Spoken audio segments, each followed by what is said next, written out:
Bonjour à tous. Aujourd'hui, nous sommes dans Jean chapitre 17 et nous allons prier avec Jésus.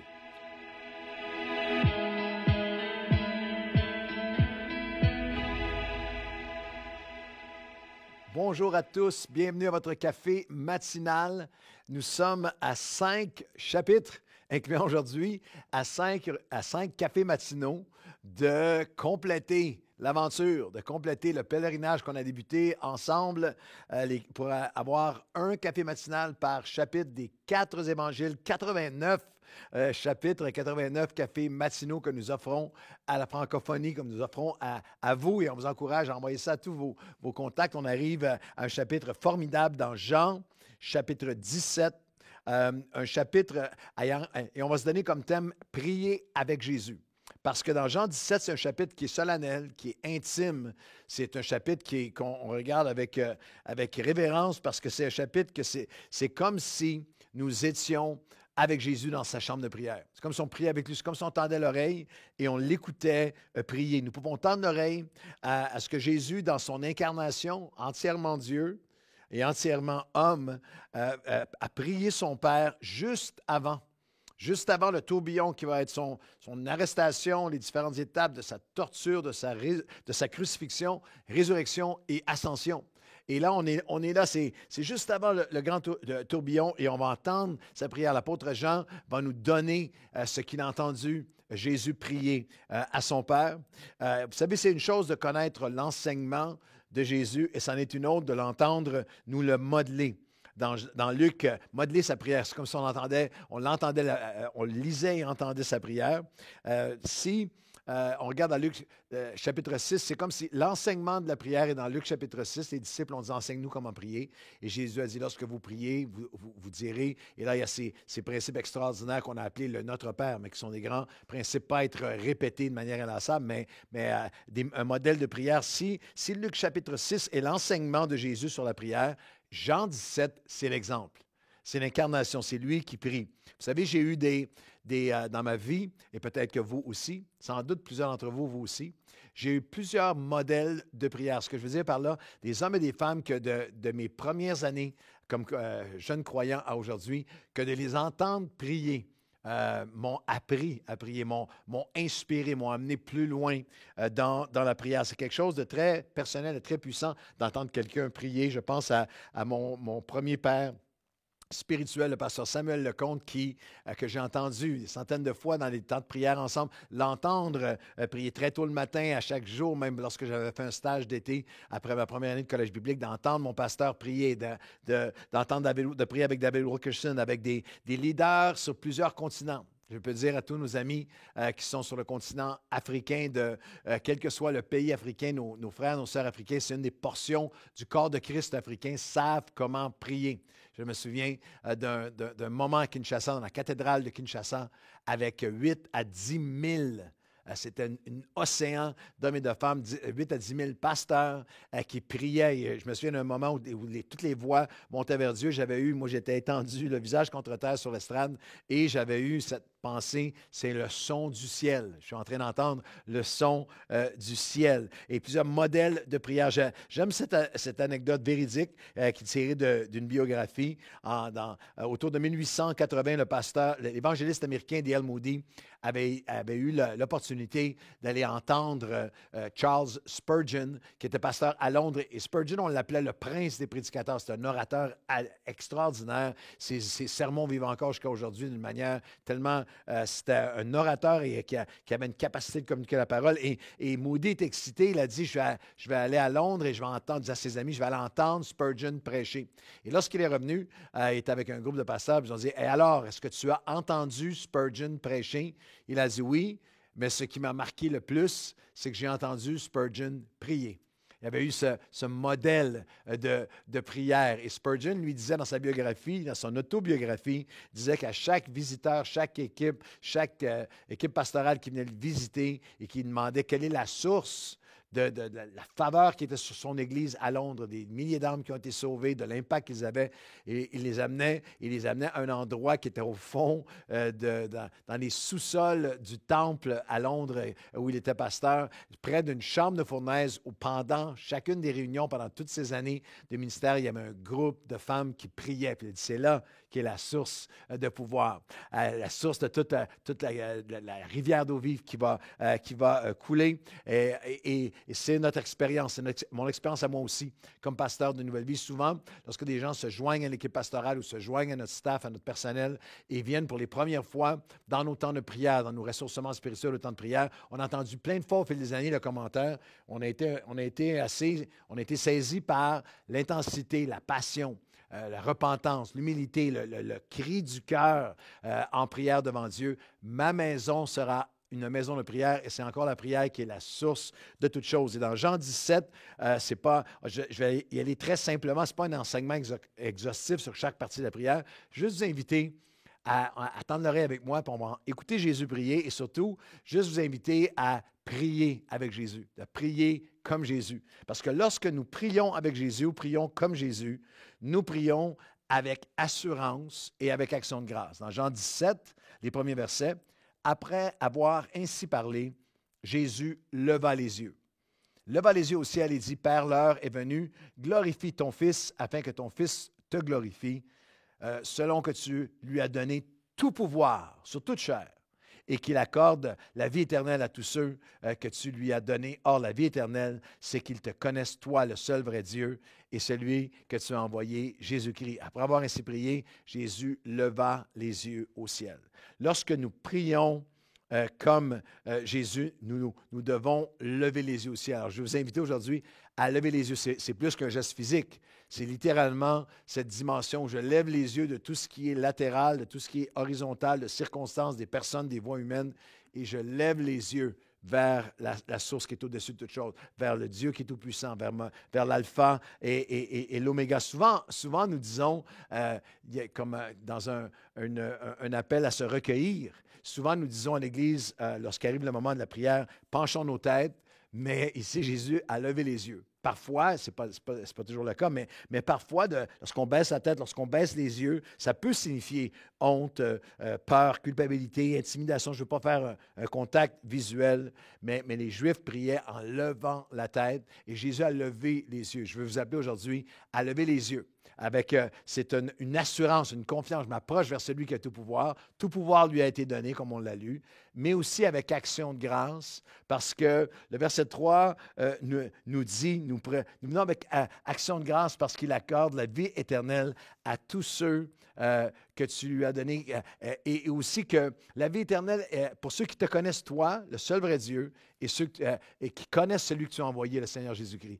Alors, si aujourd'hui, vous connaissez celui que Dieu a envoyé, vous connaissez le Seigneur Jésus-Christ, tout le reste doit être secondaire.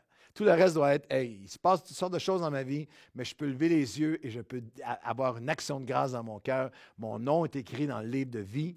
Je ne pourrai jamais, personne ne pourra me séparer de son amour. Quel que soit le nombre de mes années ici, ça va être une poussière, ça va être une vapeur. Et moi, je m'en vais dans la présence de Dieu pour toujours avec lui. Rien ne peut effacer mon nom de son livre et je suis un enfant de Dieu. Voyez quel amour le Père nous a témoigné pour que nous soyons appelés enfants de Dieu. Alors, lorsqu'on prie comme Jésus, on prie avec une assurance, on lève les yeux et on prie avec action de grâce parce que nous le connaissons. La deuxième dimension, lorsque nous prions avec Jésus, nous prions afin d'achever l'œuvre qu'il nous a donnée à faire. Au verset 4 et au verset 12, il y a deux dimensions qui sont formidables. Au verset 4, Jésus a prié, il prie le Père et Jean est inspiré de l'Esprit à nous donner cette prière. C'est ce qu'il a prié et l'Esprit de Dieu voulait qu'on ait la prière de Jésus. Et il nous dit, il a prié son Père et dit, Père, verset 4, je t'ai glorifié sur la terre, j'ai achevé l'œuvre que tu m'as donnée à faire. Et au verset 12 de Jean 17, Seigneur, j'ai gardé ce que tu m'as donné. J'ai gardé ceux que je les ai gardés en ton nom. J'ai gardé ceux que tu m'as donnés. Lorsque nous prions comme Jésus a prié, et ça c'est une partie, moi, de ma vie intégrale, une partie intégrale de ma vie de prière, pardon, c'est lorsque nous prions avec Jésus, nous prions afin d'achever l'œuvre à laquelle il nous a appelés. Père, j'ai achevé l'œuvre que tu m'as donnée à faire.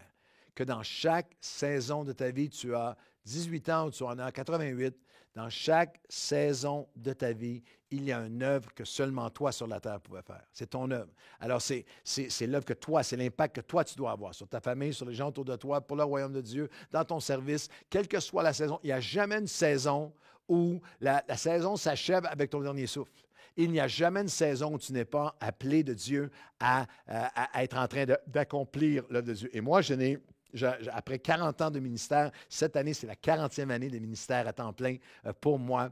Et je ne compare pas mon œuvre avec celle de qui que ce soit d'autre. Je ne veux pas me comparer à qui que ce soit. Je ne veux pas envier l'œuvre de qui que ce soit ou m'élever ou me rassurer en essayant, vous savez, l'expression qui se compare se console. Je n'ai aucune autre pensée, moi, j'aimerais tellement avoir l'œuvre de lui ou de elle je veux seulement accomplir l'œuvre. Je veux dire comme Jésus, je prie, Seigneur, je veux compléter, je veux achever l'œuvre à laquelle tu m'as appelé. Et là, il y a une œuvre globale, mais il y a aussi une œuvre personnelle. C'est tellement magnifique. Nous prions afin d'achever l'œuvre qu'il nous a donnée à faire. L'œuvre globale, mais aussi envers des gens. Seigneur, j'ai gardé ceux que tu m'as donnés. Vous savez, j'étudiais il y a quelques années, j'étais tombé sur un article où il y avait les différents slogans des différentes branches de l'armée américaine. Moi, je n'ai pas l'arrière-plan militaire, mais j'étais intéressé en regardant en Jean 17, verset 4 à verset 12, de découvrir que le slogan de l'armée américaine, c'est « We get the job done ».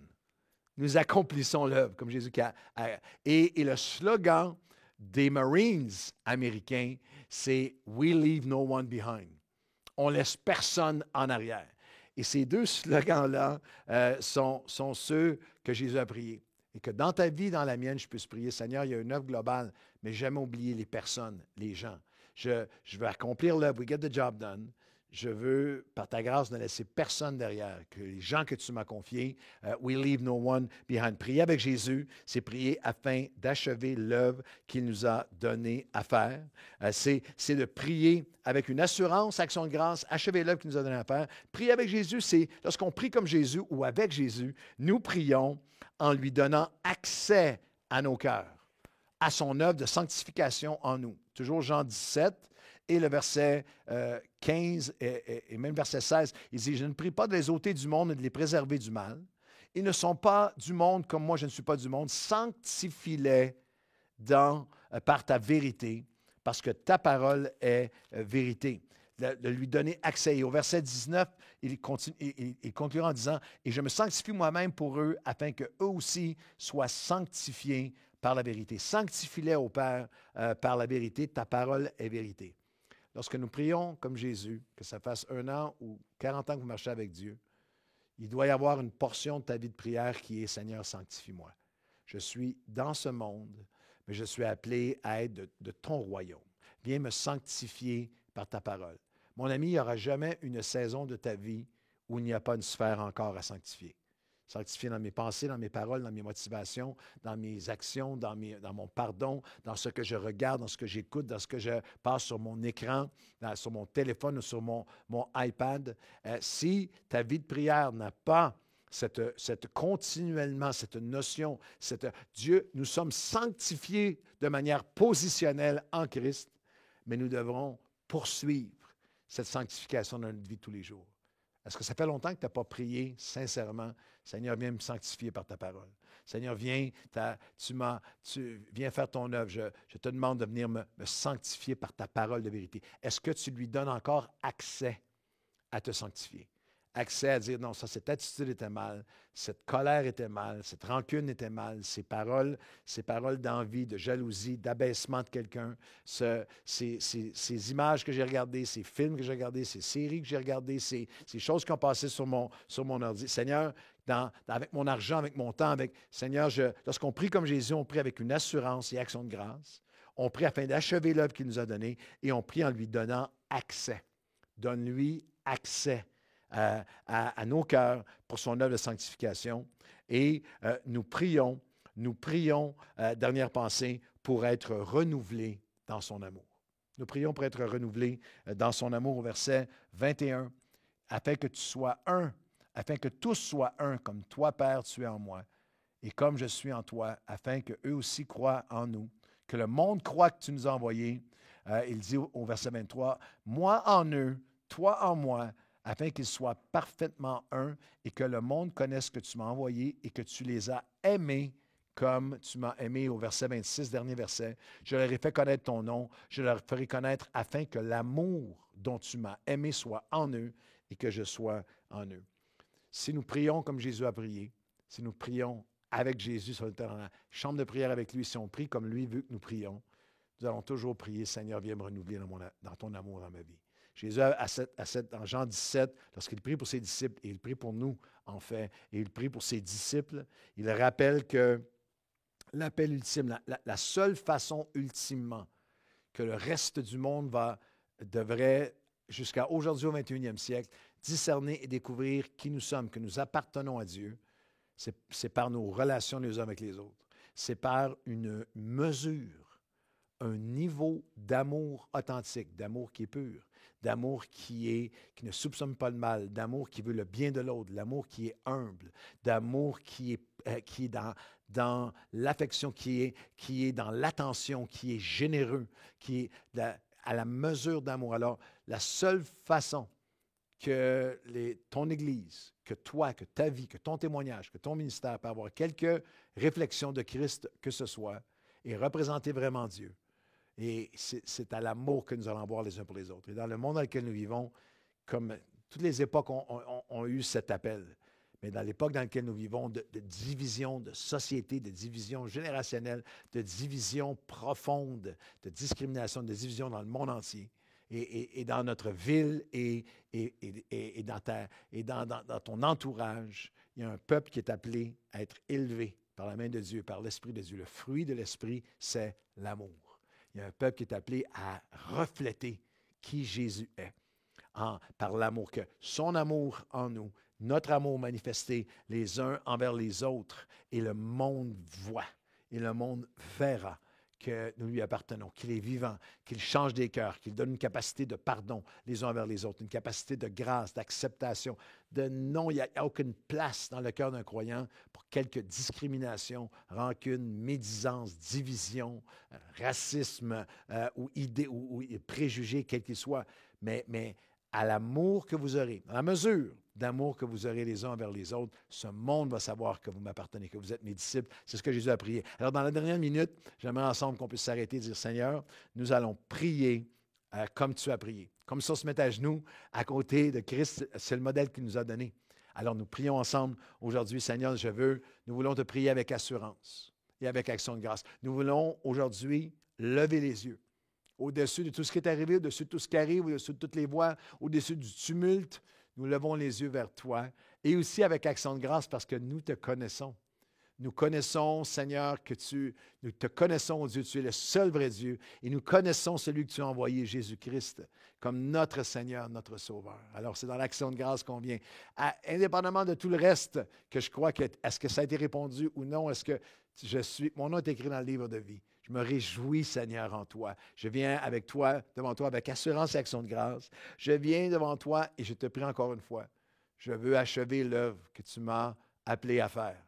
Dans ma propre maison et l'œuvre, Seigneur, je veux dire, comme Jésus, j'ai achevé l'œuvre que tu m'as donnée à faire. J'ai gardé, j'ai protégé, j'ai préservé ce que tu m'as confié. Et Seigneur, nous prions en te donnant encore une fois un accès à nos cœurs, à ta sanctification, ta purification dans nos vies. Viens sanctifier. Ta parole nous sanctifie. Viens nous sanctifier par ta vérité. Et Seigneur, nous prions comme tu as prié. Nous rappelons ton modèle. Nous prions pour être renouvelés dans ton amour, à l'amour que nous aurons les uns pour les autres. L'amour de Dieu est répandu dans nos cœurs par le Saint-Esprit. Alors viens nous renouveler aujourd'hui dans le nom de Jésus. Amen et amen. Et je vous défie cette semaine, à chaque jour, prenez ces quelques minutes et allez prier avec Jésus. Priez comme Jésus.